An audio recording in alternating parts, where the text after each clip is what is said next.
and welcome back to my channel. Today's video is going to be about mental health, once again. But today, we're taking a different approach. We're going to talk about relationships. Now, it'd be really cool if I knew how to edit well and could put it here. Maybe this is a goal. Relationships. I'm going to figure out for this video. I'm going to edit that well. Oh yeah. Oh yeah. Anyway, so today I wanted to talk about borderline personality disorder. This is a mental health disorder that I feel like not a lot of people talk about, and I feel like it's often confused with bipolar disorder, which makes sense because they're both, a fluctuation in mood, but bipolar disorder is a mood disorder, in which the phases of happiness and depression, like the ups and downs, the manic and the depressive, are much longer periods of time. I don't know much about bipolar disorder, but from my understanding, it can be weeks to months of these manic episodes and these depressive episodes, whereas borderline personality disorder is a personality disorder, where your mood fluctuates within a day. So, not one day is a good day, the next day is a bad day. That's possible. And more often, your mood fluctuates kind of by the hour. Honestly, you could be happy, sad, angry, all within, honestly, 30 minutes. You could go from happy to suicidal in the span of 10 minutes. It's really, that's how I'd explain the ups and downs. That's how severe they are. That's what BPD, which is borderline personality disorder in short, which I'm going to be using because saying borderline personality disorder, try saying that twice in a row. Borderline personality disorder, it's hard. So I'm going to call it BPD. That's what BPD looks like. It's a short ups and downs that someone suffers with. It's quick mood changes. I can't snap, but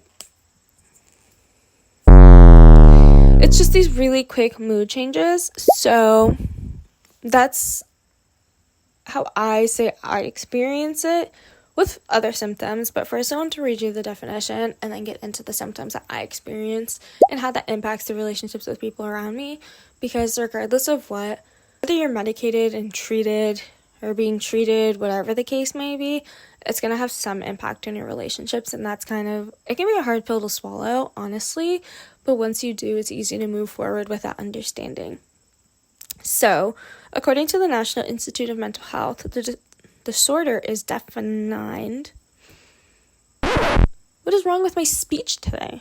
Is defined by it severely impacts a person's ability to regulate their emotions. Their loss of emotional control can increase impulsivity,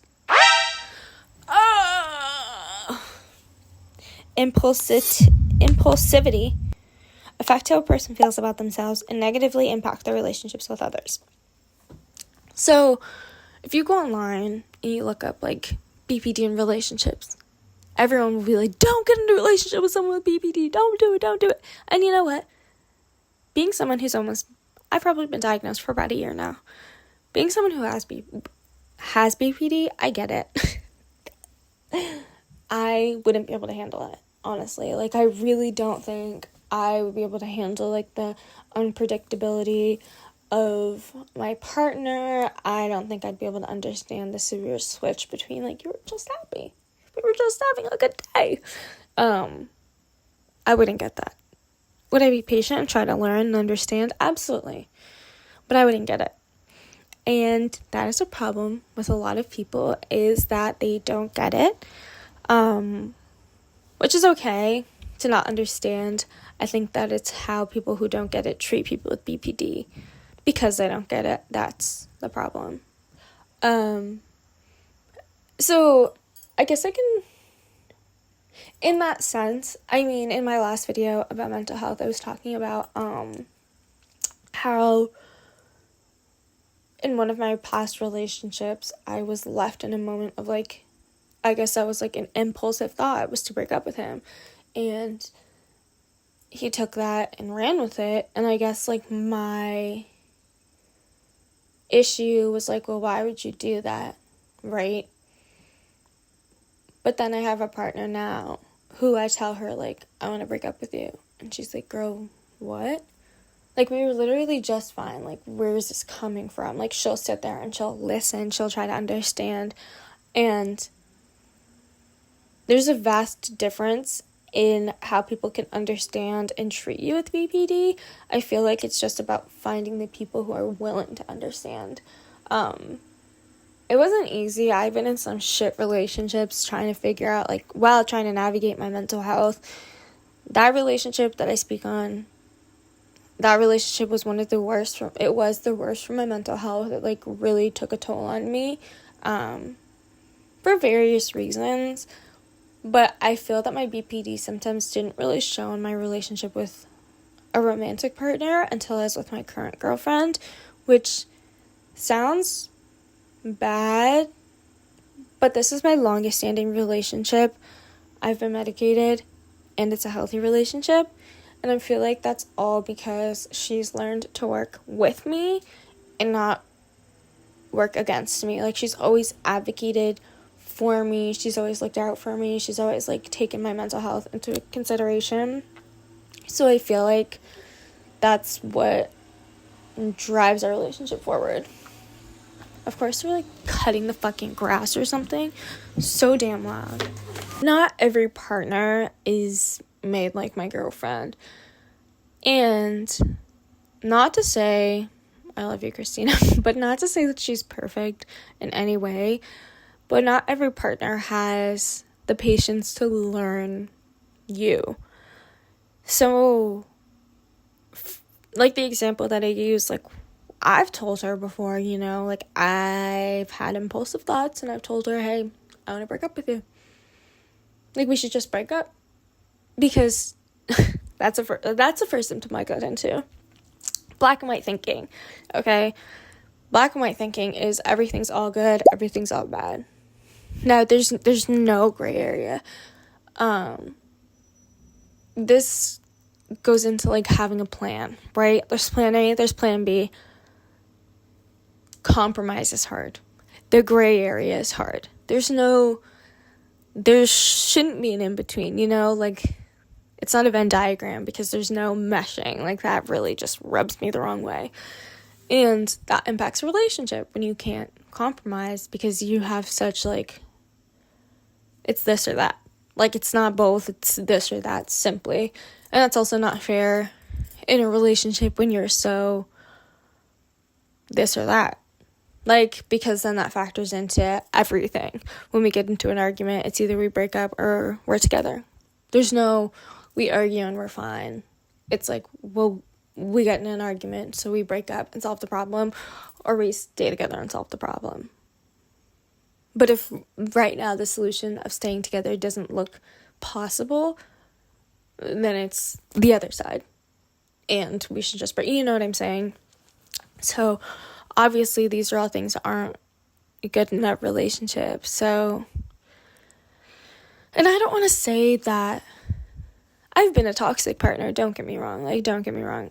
Mental health aside, I haven't been a great partner all the time. Like, I've made decisions, I've done things that I shouldn't have done, and I take accountability for everything that I've done. Like, if you want to have that conversation, we can have that conversation. I've done some shit things. But I feel that the reputation that people with BPD have is that they're moody, they're selfish, and that they can't handle relationships. And I've also had someone tell me, like, you can't hold a relationship, like, this isn't gonna last long. And, like, I get it. I've been in multiple back-to-back short-term relationships with different people, and I get that. And this, again, was before I found someone who could stay with me. And my girlfriend, I give her all the grace because she toughed it out, okay? She toughed it out. I don't know why. I don't know how. Because before she really knew me, she stuck with me through some bullshit. Like, through some bullshit. Like, there's a situation that I don't want to get into, but there's a situation that I was like, you either did it or you didn't. Like, there's no, like, well, it was kind of this and kind of that. And it just turned into, like, this whole big, like, well, I don't trust you because I think it was this. I don't think that it was a little bit of this and a little bit of that, a little bit of good and a little bit of bad. I think it was all bad. You know what I'm saying? Like, I couldn't see, well, maybe the situation wasn't all that bad. Maybe it wasn't that serious. Maybe you did this thing, you had that feeling, you saw that thing, but it wasn't that deep. I feel like I'm not explaining that right. I'm going to have to listen to this back to see if that makes any sense. I don't know how else to explain it without, like, getting into it. But it was really, really, really hard in the beginning of our relationship. I feel like for the first year, and we're only going on year 2. For the first year, we dealt with a lot of shit. Like, a lot of shit that was just, like, honestly unnecessary because of my mental health, because of, like, the place that I was in, because I couldn't seem to, like, understand things. It was a black and white, it's good or it's bad, I like you or I don't. And, like, there were moments where it was like, I liked you, you said something, now I don't like you right now.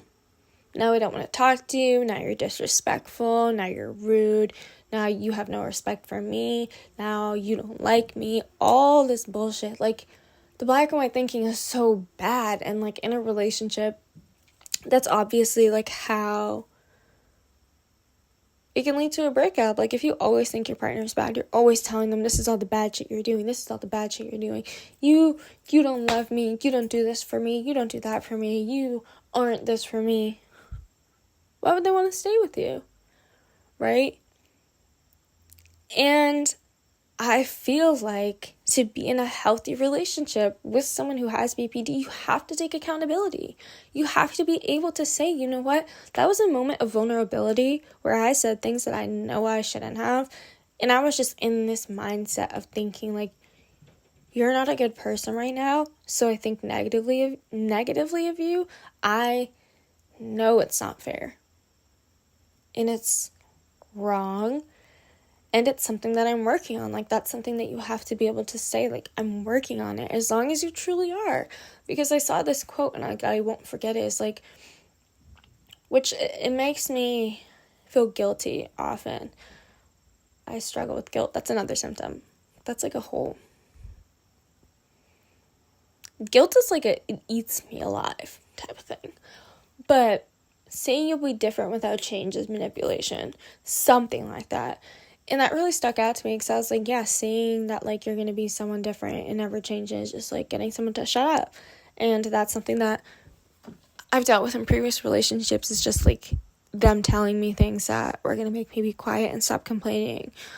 And that's why I feel like it's so important to take accountability, because otherwise you're just being manipulative. You're using your mental health to, like, hurt someone else knowingly. I've had to apologize to my girlfriend many a times. Like, there's still things that, like, I can't apologize enough for.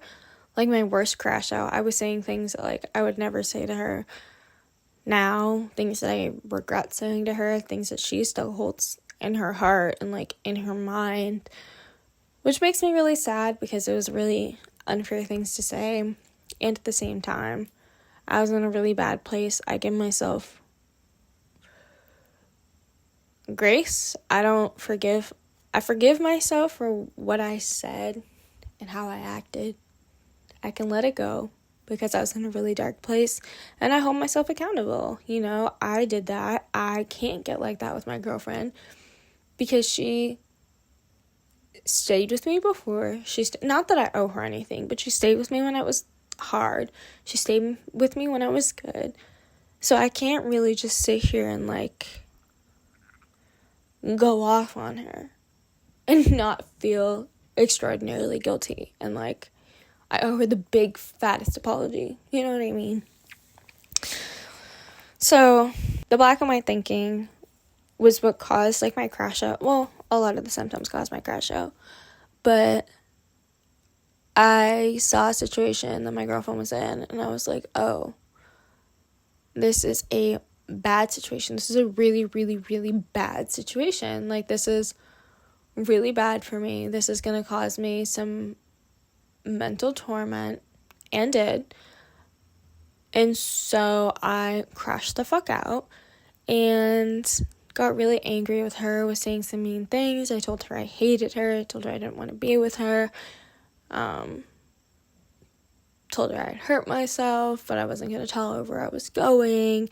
So really just scaring her and being a really bad partner. And I take accountability for that. I take accountability for saying some really disrespectful things and telling her I hated her. And because I was able to apologize, she was able to forgive me and move past it and understand, like, that's not you. I feel like that's something that people have to be able to separate in order to, like, really understand someone with BPD is, like, these symptoms aren't you. I feel like people who let people with BPD understand that their personality disorder isn't them. Overall, black and white thinking, symptom number 1. Sorry if I'm, like, staring off into, like, the void. I don't know what's going on. Symptom number 1. Yeah, having fucking black and white thinking, not being able to choose an in-between. That's something that impacts relationships really bad, as you've heard from my several examples. But impacts relationships a lot is that people with BPD often have what's called a favorite person. And this basically, it's exactly what it sounds like, is someone who they don't elect, but their brain elects to be, I wouldn't even say their best friend, just their focal point. So everything that they do is under a microscope, essentially. Like, you're my favorite person. Now I'm going to be possessive of you. I'm going to be territorial. I'm going to be protective. And I'm going to be a watchdog. I will see everybody that you interact with. I need to know who you interact with. I need to know, are you closer to them than you are to me? Like, that's when it becomes a problem. So, and that also goes into, like, black and white. Okay, I'll explain how the two go together. But I want to give examples of having a favorite person. I guess I have to bring up black and white thinking. So when you have a favorite person, you, like I said, your brain elects someone. And they're either all good, which usually there's, like, a honeymoon phase, at least for me, where this person will be all good for, like, a really long time. And that's kind of how they become my favorite person, is, like, I'll meet, like, a really amazing person who, like, can't do any wrong, and, like, they're just perfect. They'll become my favorite person. Over time, I start to see their flaws, and I understand everyone has flaws. I start to see their flaws, and then I start to see how their flaws, words and actions impact me. Then I start to see the negative things that they're doing. Then I start to see the negative things that they're doing and saying that impact me. Do you see how this is? You see how the favorite person thing works? And then slowly, when you realize, you're like, oh, you're not a good person. You're not my favorite person because you know what? You do bad things. You do mean things. You do bad things. You're weird. I don't like you. You don't like me. You never saw me as a real friend. You don't treat me right. All of the things that you can imagine. That's exactly what happens. The rat has joined me. Get away. So, because I couldn't confront, I have really bad confrontation issues. So I couldn't confront her about the small things that she was doing, which I take accountability for. That's completely on me. So eventually it got to a point where I was like, we need to have a conversation. And it honestly, again, I take accountability, was a one-sided conversation. And I was basically just telling her, hey, like, this is what you've been doing for months now. I don't appreciate it. I don't like it. And I can only imagine how hard it would be to hear all that at once. And I feel really bad about that. And wish I was given the space to apologize for that. But I've forgiven myself, I've learned from that. I know now how to be a better friend because of that. So I guess you live and you learn. But then it turned, like, it went from being a really good relationship to being really bad because of all these small things. And it took me a really long time to not villainize this person. For a really long time, I was like, you were my best friend. How could you betray me and do all these awful things? And now, I feel bad about myself when I'm around you. I feel like this dark cloud. I don't trust anything that you say. Like, it just got to a really negative space. And yeah. So I guess it's just black and white, but in a different sense, to a different degree. In a relationship, having a favorite person, say hi. That will honestly be the first thing that will make you crash out. Because when you have expectations of someone that are up here, and they're a normal person. Ah! Why'd you do that? That tickled me. Say hi. Say hi. Where's mommy? When your expectations of someone are so high and they're just like a normal person who makes mistakes, it's kind of obvious that your views of them are going to shift if you don't see their mistakes from the beginning and don't see their flaws from the beginning. It's like having rose-colored glasses on, but like the lenses are this thick. The lenses are this thick. Like, you take away a lens at a time. You're like, Aaliyah, like, don't put all your eggs in my basket. Take a lens away. Still this thick. You tell me, like, oh my gosh, like, I've talked about you behind your back. Take away that lens. Oh, they think they're better than you. Take away another lens. Still, now this thick.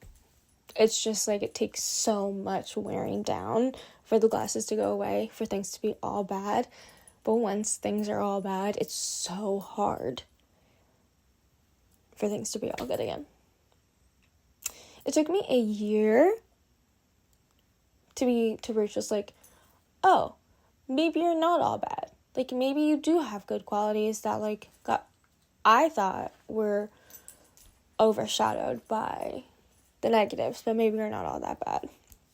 So, again, this is before I was medicated, so a little different. But in my relationship now, I feel like the black and white is just, it's the small things. Like, if my girlfriend, this is just an example, like, doesn't get me a gift for my birthday, oh, she doesn't love me. She hates me. I'm not worth anything. I'm not worth her time. I'm not worth her money. I'm not worth her effort. Like, I'm not worth it. And then that just spirals into, like, I'm worth nothing. Kill me! I'm worth nothing! Christina, if you watch my video, you'll laugh. And text me if you watch that part. Because it's funny. That's an inside joke that we have. It's really hard in a relationship when you see someone as being a really good person or a really bad person. Because Christina's not a really bad person. She's a really good person. And she makes mistakes. We all do. But when, like, her mistakes, then I'm like, well, you're mean. You're this. You're disrespect. Like, it's hard for someone to hear that just because someone's upset. And that's what makes being a partner with someone with BPD often feel impossible. And maybe I should do an interview with Christina. But it's not impossible at all. It's really hard. And it takes, like, a lot to navigate. But it's possible if you have the patience and the understanding of, like, this person is going through it and doesn't understand, like, just can't understand how to process their emotions, like, whatsoever. So it all just builds up and gets to be, like, this big, heavy feeling in your chest, and being around someone just, like, ignites this fire of, like, irritation and anger, which then leads to, like, this bursting of just, like, you don't care about me, you don't like me. How could you do that? If you cared about me, if you loved me, how could you do that? And it just leads to, like, these really negative spiraling thoughts. And in a relationship, it happens a lot more often than with a friend, because in a relationship, you know, you're always supposed to be in a partnership, doing things together, navigating life together, getting through things together, talking about everything together. So I feel like it comes up a lot more, especially in my relationship. We spend a lot of time together talking. Like, we talk all day, every day. And for her to have the patience to get through these, like, hiccups really means a lot to me. And I'm not sitting here to be like, I have the most perfect girlfriend and she just stays with me although I have BPD. Like, as much as that's true, I've been through a lot of shit, like I said, like, a lot of negative relationships that have had a negative impact on me, in order to find the person who treats me right and who has the patience to understand me and learn me. So there are people out there, and that's the message that I want to put out there. It's like, there are people out there who will love you through your BPD, because BPD is treatable. You know, you can be on medication, you can be in therapy. I recommend doing both. And as long as you're taking care of yourself, you can be a good partner. Like, I promise you, you can be a good partner. You could have, you know, the things that you do, that the toxic traits that BPD brings out of you, you can still have those and still be a good partner. I feel like just knowing when to apologize and when to acknowledge that you're in the wrong is the most important. All in all, I feel that BPD is, like I said at the beginning, a misunderstood diagnosis, even by doctors. I feel that people often assume that people with BPD just can't hold relationships and it's their fault, rather than knowing, like, people with BPD can't maintain relationships because of these really hard to navigate symptoms. Just two of them, like I said, being black and white thinking and having a favorite person. If you even want to call those symptoms, I feel like those are, like, characteristics of BPD. I feel like that's a better word. But those are characteristics of BPD, and really big ones. So that's how BPD impacts my relationships, and I'm sure the relationships of many other people. I just wanted to talk about that today because that's something that has been heavy on my mind. All in all, I hope you enjoy listening to me talk about my mental health once again. I feel like this video was more all over the place, although I have notes, just because there's so much to talk about, and, like, one factors into the other, and then, like, it's all overlapping, so it's, like, kind of its own separate entity, but it's not. So I hope you're able to follow and get, like, a story and kind of understanding out of this, more of, like, BPD and how it impacts people and why it impacts people. So maybe you'll have a better understanding of people around you. If you do have BPD and you're watching this, I understand you, I see you, and I hear you. I hope that someone's told you that you're loved and that someone cares about you. And if no one has, I do, because I get it. And I know that in times of need, it can feel like no one has your back. I do. Trust me, I do. Because if no one had mine, you too had mine. If no one had mine, I would find someone who did. Okay? And I have your back. The fuck? But anyway, that's all for me. I hope you enjoyed. Please come back for more. I'm going to be making more videos as time goes on, obviously. Because this is one of my favorite things to do, is just sit, talk. And I really like getting feedback from other people. I got a really nice comment on my last video. about how much they appreciated that I made it. So why not make more? You know what I'm saying? So anyway, hasta luego. Ciao for now. See you later.